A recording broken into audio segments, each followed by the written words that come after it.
Hi, this is Ramirez with Tidewater Renaissance Fighting Arts, and today we're going to do something a little different. I'm at the Pennsic War, and we're going to talk a little bit more about armor for Harnischfechten and different shops and places you can go to get it. So today I'm here at Icefalcon Armory, and I happen to be here with the man himself, Andre, head of Icefalcon Armory. Nice to meet you. Well, I haven't met you. I've known you, God knows how long, almost 30 years. Yeah, probably about 30 years, yeah. Yeah, so we have a lot of armor here, and also you're the man when it comes to the USA and Bohurt and stuff. So why don't you tell people what you do with Sure. armored fighting? I started Armored Combat League with a partner named Brad Shivey back in 2011, and we went overseas with a U.S. team.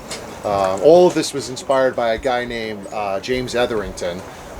He's the guy that had the idea in the first place, and then he got the ball rolling, and then Brad and I started the league, and we brought a team over in 2012 in Poland. Got our butts kicked pretty bad. Thought we were going to know what we were going to do, but we got our butts kicked pretty bad. But by the next year, we had trained, and we went to France the next year, and we beat everybody except the Russians. Oh wow! By year 2, and by year 3 we went to Spain, and out of 9 events we took 1 bronze, 1 silver, and 7 gold medals. Wow! So ever since then we've been running. The organization I run now is called Armored Combat Worldwide, and we've got chapters all over the United States and some in foreign countries as well, as far away as China. Okay. So. Now, some people when they're looking for armor, they're looking for, especially for HEMA, because we do a lot of historical stuff. They want things that are accurate. I see some wonderful brigandine back here. Could you show us some pieces? Sure. For HEMA, I would stay away from this stuff because this is more SCA stuff over here. But yeah, we've got on this rack here at the top of the rack, there's some spring steel helmets. One of the things that we're known for, our specialty, is working in 301 spring stainless. It's the same stuff that SpaceX is made out of. Okay. We're the only people in the world that make armor out of it. It's stainless steel. It's super strong. As you can see, it's very difficult to dent or to move. It kind of it keeps its memory. It takes a 60-ton trip hammer to get its initial dishing, and then I finish it by hand. But that's an example of some of the stuff we do. These are made out of 11-gauge spring steel. We've got greaves down here. We have brigandines that are made out of regular spring steel. There's a 301 shoulders. That's a 11-gauge 304 stainless helmet. You'll notice on these helmets they've got bars in the eyes, just to keep the sword from going through and catching an eyeball. And we've got a bunch more brigs in the back wall there. Over here we've got some gauntlets. Got a couple of different styles of gauntlets. This gauntlet is a late 14th century German gauntlet. It's made out of spring steel, so something like this would be good for HEMA as well.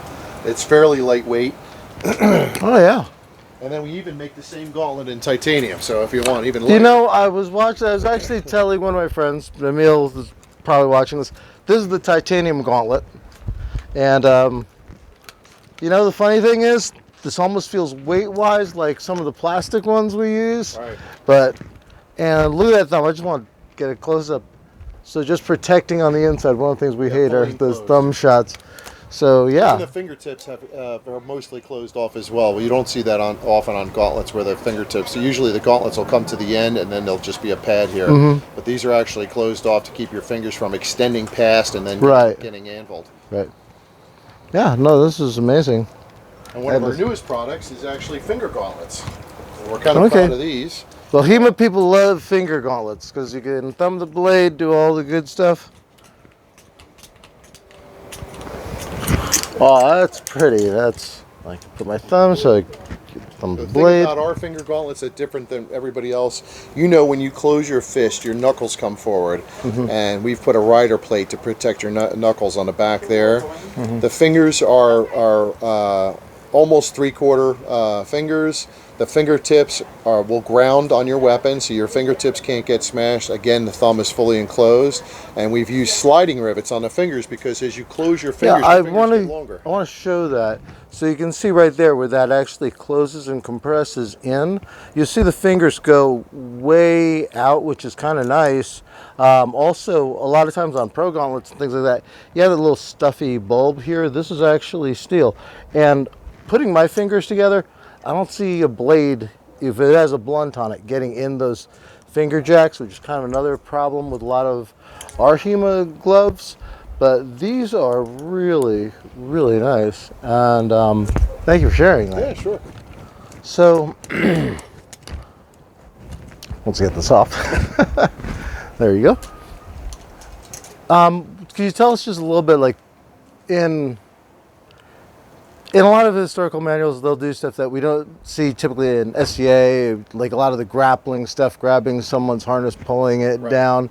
And so you do have some breastplates here, but you only have them with the single piece. You don't have the second, like, underneath the false. Yeah. We do make those, but not so much off the shelf because they have to be custom made for people to their size. Well, that's historical too. Yeah. The brigandines have a little bit more of adjustability on them, and honestly, they're more popular not only for the maneuverability but also for the price. The price point on the brigandines they're less expensive than most of the placards or a full breastplate, breast pack. Okay. Well, I want to really thank you for taking a little time out and talking. So once again, this is Andre from Icefalcon Armory. Is there any website that they can go to look for stuff on? Icefalcon.com. Our website's a little bit of a mess right now, but we're in the process of fixing that. So it's icefalcon.com, and then also ACWKnights. ACWKnights.com. If you're interested in our family's big, and we have a lot of HEMA people that come across and fight in our league. Okay. And we've got guys that have gone over to HEMA because it's a great crossover. We're all part of the same family. All right. Well, thank you once again. Always good to see you, Ramirez. So once again, this is Ramirez with Tidewater Renaissance Fighting Arts. If you're interested, we're based out of Norfolk, Virginia. I'll leave a link below if you're interested in our club, and I'll also leave some links from the organizations as well. All right, and I'll see you in the next video.